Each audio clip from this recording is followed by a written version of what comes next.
ഒരു electrical scheme എങ്ങനെയാണ് പോകണമെന്ന് ജസ്റ്റ് ഒരു ഐഡിയ മനസ്സിലാക്കി വെക്കുക. ഇതൊരു പ്രോജക്റ്റിൽ ഇൻസ്പെക്ടറേറ്റ് സബ്മിറ്റ് ചെയ്ത ഡ്രോയിങ് ആണ്. അപ്പോൾ നമുക്ക് കാണാം 11 kV പാനലുണ്ട്. അതിൽ നിന്ന് 2000 kV ട്രാൻസ്ഫോമറിലേക്ക് വരുന്നു. ട്രാൻസ്ഫോമറിൽ നിന്ന് ബസ് ഡക്റ്റ് വഴി അത് അടുത്ത പാനലിലേക്ക് വരുന്നു. അപ്പോൾ ഇതിൽ വളരെ ഡീറ്റെയിൽഡ് ആയിട്ട് കാര്യങ്ങൾ കൊടുത്തിട്ടുണ്ട്. 2000 kV ട്രാൻസ്ഫോമറാണ്, 11 kV 433 ആണ്, എയർ നാച്ചുറലാണ്, DYN11 അതിൻ്റെ വെക്റ്റർ ഗ്രൂപ്പാണ്. ഞാൻ അതിൻ്റെ ഒരു ഡീറ്റെയിൽ വീഡിയോ ചെയ്തിട്ടുണ്ട്. ഡ്രൈ ടൈപ്പ് ട്രാൻസ്ഫോമറാണ്, ഓഫ് സ്ലോട്ട് ടാപ്പ് ചേഞ്ചർ ഉണ്ട് എന്നൊക്കെ പറഞ്ഞ് എഴുതിയിട്ടുണ്ട്. അതുകൂടാതെ ന്യൂട്രലിലുള്ള ലിങ്കും ന്യൂട്രലിലെ എർത്തിങ്ങും അതിൽ യൂസ് ചെയ്ത് നമ്മുടെ ന്യൂട്രൽ CT എന്താണെന്ന് കൊടുത്തിട്ടുണ്ട്. അതുകൂടാതെ ബസ് ഡക്റ്റിൻ്റെ സൈസ് എല്ലാം കൊടുത്തിട്ടുണ്ട്. എത്രേൻ്റെ സൈസിൻ്റെ ബസ് ഡക്റ്റാണെന്നൊക്കെ കൊടുത്തിട്ടുണ്ട്. അപ്പോൾ സൈഡിലെ ബസ് ഡക്റ്റിൻ്റെ ഒരു അറേഞ്ച്മെൻറ്റും കാണിച്ചിട്ടുണ്ട്. ഓക്കെ, അത് കഴിഞ്ഞിട്ട് ഇത് കുറച്ച് OST സ്കീമാണ് ശരിക്കും പറഞ്ഞാൽ വരുന്നത്. കാരണം 2000 kV 500 kV മുകളിൽ വരുന്ന ഒരു സ്കീമാണ്. എങ്കിലും അത് ജസ്റ്റ് മനസ്സിലാക്കാൻ വളരെ സിമ്പിളാണ്. അതിനുശേഷം LT പാനൽ, ഒരു മെയിൻ പാനലിലേക്കാണ് ഈ ട്രാൻസ്ഫോമർ ഫീഡാക്കുന്നത്. അപ്പോൾ ഫീഡാകുമ്പോൾ അതിൻ്റെ അകത്ത് ഇൻഡിക്കേഷൻ ലാമ്പ്, RY ബീം, അതിനുള്ള ഫ്യൂസൊക്കെ കൊടുത്തേക്കുന്ന കാണാം. പിന്നെ ഇതുകൂടാതെ നമുക്ക് റിലേസ് കാണാം. 64R restricted earth fault relay ആണ് ഈ 64R എന്ന് പറയുന്നത്. അപ്പോൾ റിലേയുടെ ഡീറ്റെയിൽ വീഡിയോ നമുക്ക് പിന്നെ ചെയ്യാം. പിന്നെ അതുകൂടാതെ ഇതിൽ വരുന്ന current transformer CT 3000/5 ampere 15 VA ആണ്. പ്രൊട്ടക്ഷൻ ഗ്ലാസ് ടൈപ്പ് CT ആണ്. CTയുടെ ക്ലാസ്സിനെ പറ്റി ഞാൻ ഓൾറെഡി എടുത്തിട്ടുണ്ട്. അതിനുശേഷം 52 എന്ന് കാണിക്കുന്നത് നമ്മുടെ ACBനെ പറ്റിയാണ് പറയുന്നത്. 3200 ആംപിയറിൻ്റെ മെക്കാനിക്കലി ഡ്രോ ടൈപ്പായിട്ടുള്ള മാനുവലി ഡ്രോ ടൈപ്പായിട്ടുള്ള എയർ സർക്യൂട്ട് ബ്രേക്കറാണ്. 50 kA വരെയുള്ള ഷോർട്ട് സർക്യൂട്ട് കപ്പാസിറ്റിയും 4 പോളാണ്. 2666 ആംപിയറിലാണ് സെറ്റ് ചെയ്തേക്കുന്നത്. അപ്പോൾ ട്രാൻസ്ഫോമറിൻ്റെ 2000 kV ട്രാൻസ്ഫോമറിൻ്റെ കറണ്ട് നമുക്ക് കാൽക്കുലേറ്റ് ചെയ്ത് നോക്കിക്കഴിഞ്ഞാൽ അതിൻ്റെ ഫുൾ ലോഡ് കറണ്ട് 2666 ആംപിയറാണ്. അതുകൂടാതെ ഓവർ കറണ്ടും എർത്ത് ഫാൾട്ട് റിലേയും ഈ അണ്ടർ വോൾട്ടേജ് കോയിൽ ഇതെല്ലാം നമ്മൾ ടേബിൾ 4 പ്രകാരമാണ് ഇത് ചെയ്തേക്കുന്നത് എന്നുള്ളൊരു കാര്യം കൂടി മനസ്സിലാക്കുക. ഈ എഴുതിയേക്കുന്നത് നമ്മൾ ബസ് ഡക്റ്റ് ഉപയോഗിക്കുന്നതും അതുകൂടാതെ ബസ് ഡക്റ്റ് ഉപയോഗിക്കുന്നത് നമ്മുടെ ടേബിൾ 3 ട്രാൻസ്ഫോമറിൻ്റെ ഇതിൽ കൊടുത്തിട്ടുണ്ട്. 750 kV മുകളിലെല്ലാം ബസ് ഡക്റ്റ് വേണം, അല്ലെങ്കിൽ വേറൊരു ഓപ്ഷൻ കൂടി കൊടുത്തിട്ടുണ്ട്. അപ്പോൾ ആ ഒരു ടേബിൾ നോക്കിയാൽ നമുക്കത് ക്ലിയർ ആവും.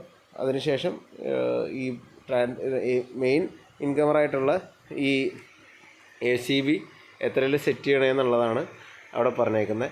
അപ്പോൾ അതും അതിൻ്റെ മാക്സിമം ഫുൾ ലോഡ് കറണ്ട് 2666 ആംപിയറിൽ. അപ്പോൾ അതിൽ സെറ്റ് ചെയ്തു. അതിനുശേഷം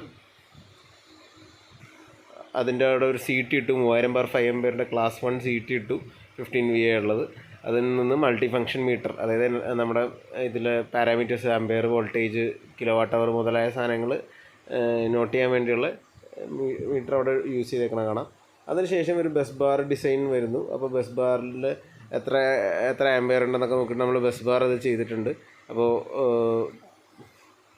നമുക്ക് 200/10ൻ്റെ ഒരു ബസ് ബാറും ന്യൂട്രൽ അതിൻ്റെ ഹാഫ് മതി. 4 ടൈംസ് അല്ലെങ്കിൽ 4 ലെയർ ഓഫ് 200/10ൻ്റെ ബസ് ബാറാണ് ഫേസിനും. ന്യൂട്രൽ അതിൻ്റെ ഹാഫ് സൈസുള്ള, അല്ലെങ്കിൽ അതിൻ്റെ പകുതി റൺസ് ഉണ്ടാവുള്ളൂ.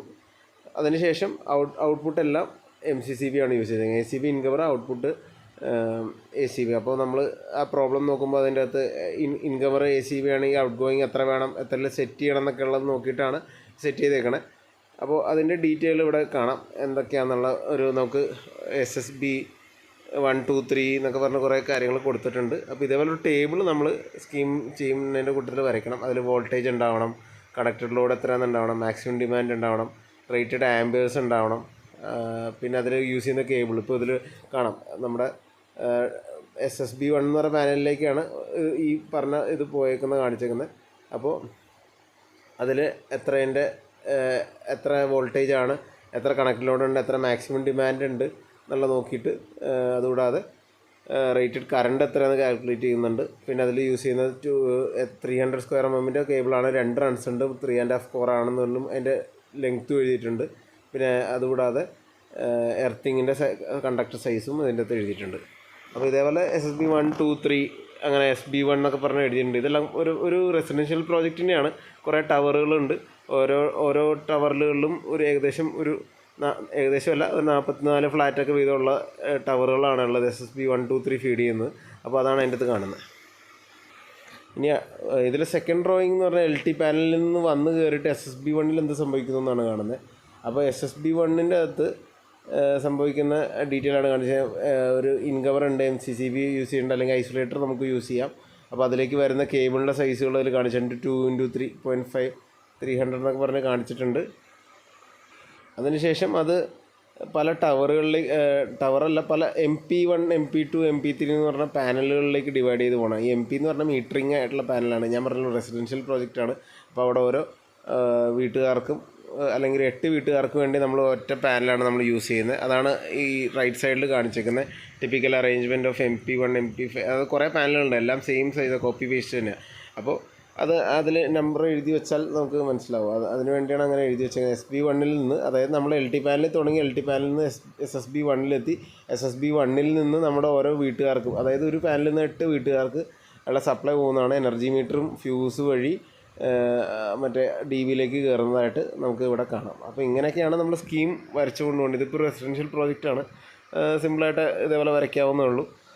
ഈ റൂൾസ് ഫോളോ ചെയ്യണം. ഈ മീറ്ററിംഗ് പാനലിൽ മാക്സിമം 8 എണ്ണേ പാടുള്ളൂ. 3 ഫേസ് ആണെങ്കിൽ. സിംഗിൾ ഫേസ് ആണെങ്കിൽ 10 വരെ പാടും. അതിപ്പോൾ 10 വരെ അലൗഡാണ്. അത് നമ്മുടെ റൂൾസിൻ്റെ പാർട്ടിൽ ഞാനത് അതിൻ്റെ ഒരു വീഡിയോ ചെയ്യാം, ഹൈ റൈസ് ബിൽഡിങ്ങിൻ്റെ കേസ് പറയുമ്പോൾ.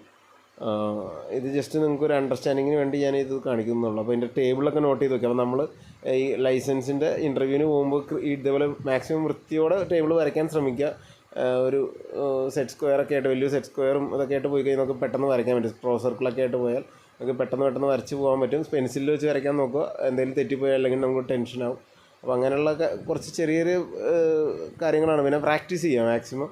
നമ്മളിത് വരച്ച് നോക്കുക, അല്ലാണ്ട് A4 ഷീറ്റിൽ തന്നെ വരയ്ക്കുക. എന്നിട്ട് അവിടെയും A4 ഷീറ്റായിരിക്കും തരുന്നത്. അപ്പോൾ നമ്മളിവിടെ വീട്ടിൽ അല്ലെങ്കിൽ നമ്മുടെ ഇവിടെ ഓഫീസിലൊക്കെ ഇരുന്ന് നമ്മൾ പ്രാക്ടീസ് ചെയ്യുമ്പോൾ ജസ്റ്റ് ഒരു ബുക്കിൽ വരച്ച് അങ്ങനെ ചെയ്ത് കഴിഞ്ഞാൽ നമുക്ക് അവിടത്തേക്ക് അത് ചെയ്യാൻ ഒരു കൺഫ്യൂസിങ് വരാൻ സാധ്യതയുണ്ട്. സോ ആ ഒരു കാര്യം കൂടി ഇതിൻ്റെ അടുത്ത് പറയാൻ. ഓക്കെ, അപ്പോൾ ഇത് മനസ്സിലായെന്ന് വിചാരിക്കുന്നു. ഡൗട്ട്സുകൾ ചോദിക്കാം. Thank you.